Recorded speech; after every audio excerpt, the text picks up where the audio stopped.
Magandang araw mga kabukid. Welcome back to my channel, El Kabukid. Ngayong araw na to mga kabukid ay dumaan or bumisita ako dito sa Agri Supply nila Ma'am Marlene Briones at Ma'am Dores. Ano po? At ipipictures ko po kung ano yung kanilang mga kinikater na produkto dito sa kanilang D&M Agri and Poultry Supply with CHC products. Yes, bakit may CHC product? Dahil sila naman po ang hub ng Nueva Ecija ng ating CHC product. So, tignan po natin yung kanilang mga tindahan at kapanayamin ko na rin po ng konting oras si Ma'am Marlene regarding sa katatapos na harvest ng kanilang sibuyas, kung ano po yung naging resulta ng ginamitan ng ating CHC Agritech products.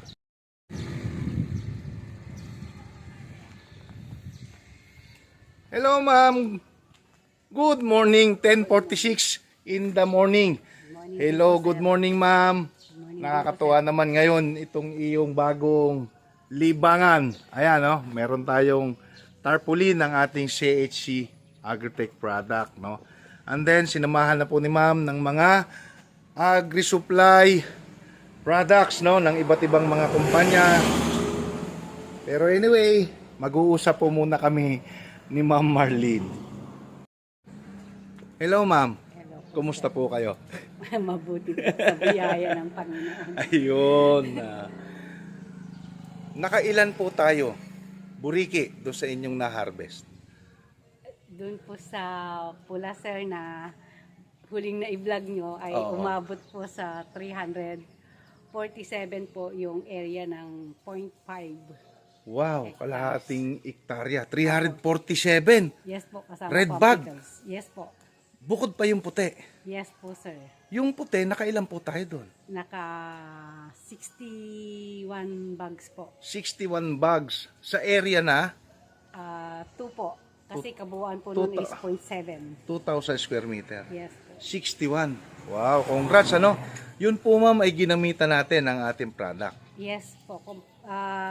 Parang 3 kilos lang po. Isang activator, farmer's friend, tsaka maxi group po. Yung nagamit natin. Yes. Yung area na yun ma'am, yung total na nagastos nyo doon sa inyong tinanim na puti at saka pulang sibuyas, nakamagkano po kay lahat doon? Na kulang-kulang 300,000 po. Pero parang 250 po. 150. Yung nagastos nyo. Yes po. Kumita pa. Kasi Kumita 300 pa po. plus kamo, yung pula pa lang. Dinoble din po niya yung Wow. yung gastos. Oo. Doon sa napansin nyo sa ating o sa inyong tanim ng ginamitan ng product, ano naman po yung kaibahan na nakita nyo? Especially si Sir Cornelio sana kung nakausap ko. Malaki bang naitulong sa inyong palagay? Opo, kasi yung pong mga pesticide, ay yung mga armyworm, hindi po gaanong dumami. Ibig sabihin, napigilan yung pagdami niya, Yes yung po. pag-atake. Tsaka yung mga laman po nung sibuyas, malalaki at mabibigat yung timbang. Medyo siksik, ika nga. Yes po. Medyo talaga solid siya. Yun ang kagandahan. Yung po ma'am, umabot sa maturity date ng harvest talaga? Or in advance nyo ng harvest? In advance na po kasi sabi po nila ang maturity date ng sibuyas is nasa 90. Oo. Nasa 75 to 84 days lang po na hinarvest. In-harvest na. Opo. Kasi nag-oversize na po siya. Oo nga. So at least kahit papano pala, no, yung tinatawag na beginner's luck dahil first time nyong magtanim ng Yes. sibuyas. Yes po. Maganda. Kung hindi lang naharabas, mas lalong maganda, no? Ay Ma'am Dory, shoutout po sa inyo ha. Siyempre, natuwa po siguro si na ma'am sa resulta kahit papano. Opo. Hindi nga lang ibig sabihin, hindi naman nakaka-perfect ng tanim. Ibig sabihin, yung harvest hindi naman 100% talaga meron talagang mga ganyang pinagdadaanan. Pero ang good news dyan is nabawi yung puhunan at merong Kitang konti. kitang konti. Ayun, yung iba po kasi kung mapapanood nyo po sa Facebook, umiiyak sa gitna ng sibuyasan, talagang nagsisigaw, utang ang naipundar nila, hindi po kumita. At marami pa po, dahil ito pong harabas na to, sa observation ko po, bilang pumupunta sa iba't ibang mga lugar, ibang taniman, itong harabas na to, parang kasama na sa panahon. So kailangan siguro, panawagan na rin natin sa mga chemical companies at sa mga ibang nagbabayo, no, or mga bio fertilizer na gumawa din po sila ng insecticide na organic, no. Meron tayong ilalabas na insecticide, hindi nga lang masabi kung kailan. So ngayon ma'am, dahil tapos na yung harvest ng sibuyas, ano naman po yung inyong sinunod? Land preparation na po para po sa mais. Mais naman. Yes po, yung hybrid na mais. Oo. Pero sabi nyo kanina, nagpa-spray na kayo ng activator. Yes po, 1 week before po ng pagtatanim. Very good. Dahil bukas po, baka magtanim na rin po. Bukas, naku, Yes. hindi pa ako napatiyempo. sana napasyalan ko sana. Bukas na pala. Titignan natin kung makakasaglit si Kabukid, pero wrong way papunta ako ng papunta ako sa Saragossa. Pero titignan natin kung kayang ihabol. Umaga no? Opo, umaga. Oo, hindi ka kasi kagaya na si Boys, hapon ng bunot Oh. Anyway, ma'am, iikutin ko muna itong mga produkto ninyo. At syempre, maraming salamat sa inyong oras na binigay nyo sa akin. Alam kong busy kayo. Pinagbigyan nyo ako ng panahon na makausap kayo ng kaunting oras. Ayan. Ma'am, ipakikilala ko lang po sa madlang people ng Natividad na meron po kayong tindahan dito. At yung mga gumagamit po ng CHC Agritech, kailangan nyo ng supply, punta lang po kayo dito sa Talabutab. District 6, Talabutab Norte. Ayun, General District Natividad. District 6, 6 po. District 6, Talabutab Norte, Natividad, Nueva Ecija. At ayan po ang patunay na available po all the time yung ating produkto dito. At kung ano pa po yung mga gusto ninyong kailangan ninyo sa inyong sakahan, meron po silang mga gamot dyan. Meron po silang insecticide, pamatay damo, like 2,4-D. Ayan, no? Ito po kasing 2,4-D ay maraming klase. Amine, and then meron silang chicks, brudan. Ito, magaling po ito. Recommended ko po ito sa mga hanip, at sa mga bugs, no? Sa mga beetle, magaling po itong chicks. And then, ito pong brudan, sa mga uod naman. Meron po tayong brudan. And then, Salvador. Yan, herbicide po, magaling po ito. Machete, pambuto. Kung kayo po ay nagsabog tanim or magtatanim, pagkatanim, kinabukasan, pwede nyo pong isprehan ng machete. Magaling po yan. Pambuto. Ayan. And then, meron po tayong mga pangkuhol dito. Tagloside, bayonet, no? Hitox. Hitox, uod po ito. And then, tamp. Yan. Pangkuhol din po yan.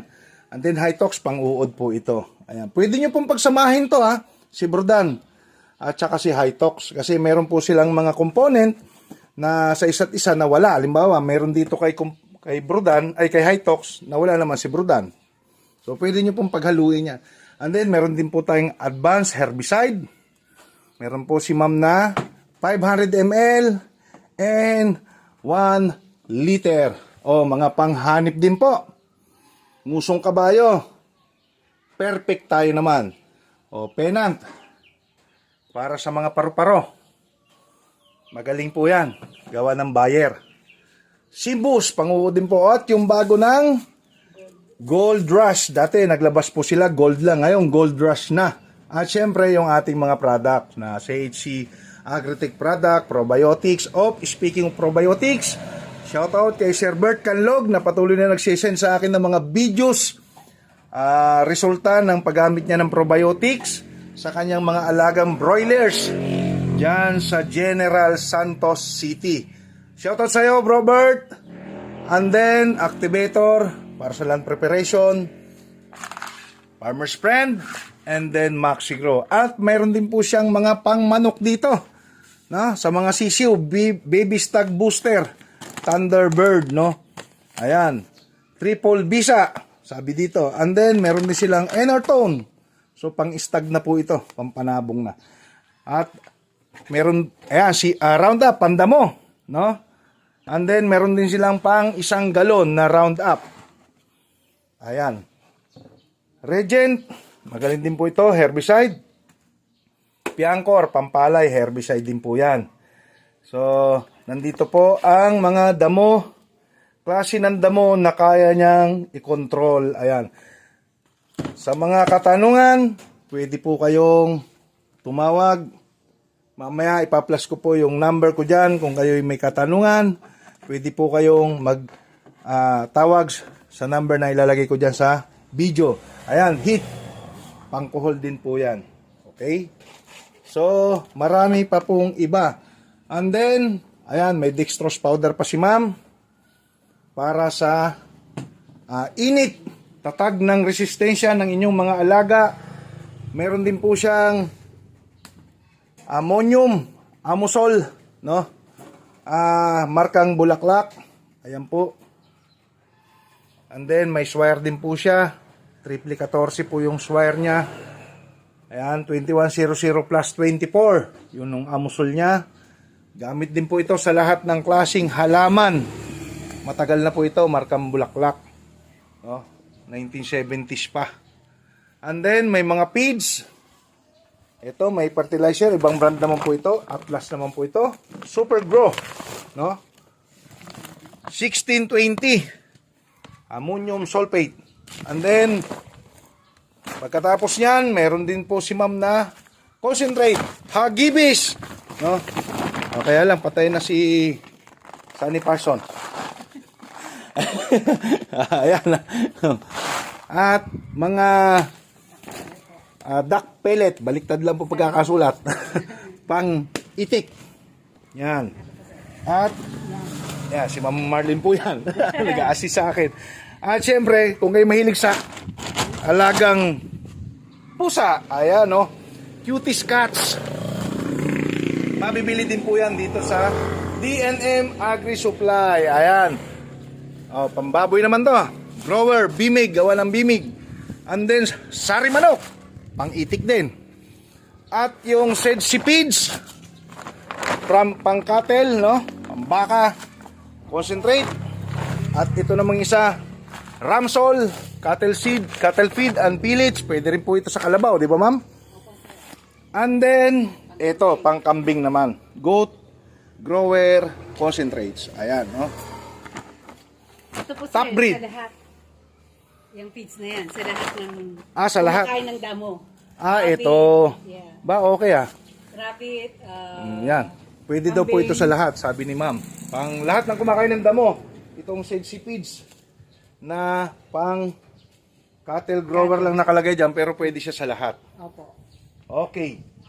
So, yun. Pag may katanungan kayo, pwede nyong kunin yung number ni Ma'am Marlene kung ibibigay. Ayan, alam nyo na po yung pupuntahan nyo pagkakailangan nyo ng mga produkto. Dito lang po yan sa D&M Agri Supply, District 6, Talabutab Norte, Natividad, Nueva Ecija. Yan, patunay na po na kinakain ng manok. May mga manok na po si ma'am dyan. Ayan na. Oh. So, baka may mga gusto kang batiin, ma'am. Samantalahin na natin ang pagkakataon. Shout out sa aking anak na nasa Canada, sa aking kapatid at si aking bayaw na nasa US na ngayon. Tsaka kay Ate Doris na mabait na tumutulong sa lahat. Ma'am Doris, shoutout uli sa'yo. At kay Sir Willie, na hindi ko alam na nakabalik na pala kayo abroad. Ingat po kayo palagi dyan, sir. At sa lahat po ng nabanggit ni ma'am, ingat po kayo. Shout out din pala sa inang ko sa Ilocos. At syempre kay Sir Bong, baka magtampo. Sir Bong, shoutout sa'yo. Napaka-busy mo. Ayun, no? Maraming salamat, ma'am, uli sa oras na binigay mo sa akin. Thank you, thank you.